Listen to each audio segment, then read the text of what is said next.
Hey everyone, welcome back to the channel. In today's video, I'm going to show you how to dispute credit report errors in Bright. Credit report errors can hurt your score, but Bright makes it easier to catch and to fix these errors. So you're going to start by accessing your credit report directly through the Bright app. You're going to get a clear, easy to read summary of your accounts, your payment history, and many more. If you spot an error like a payment marked late that you made on time, or an account that you don't recognize, Bright guides you step by step through how to dispute that.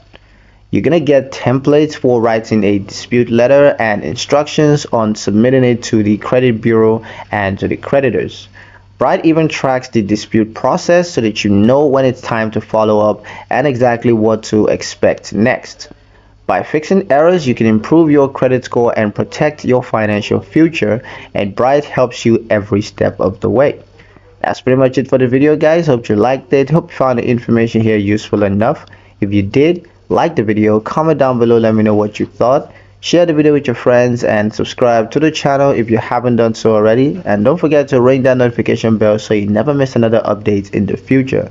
Thank you guys for watching, and I'll see you in the next one.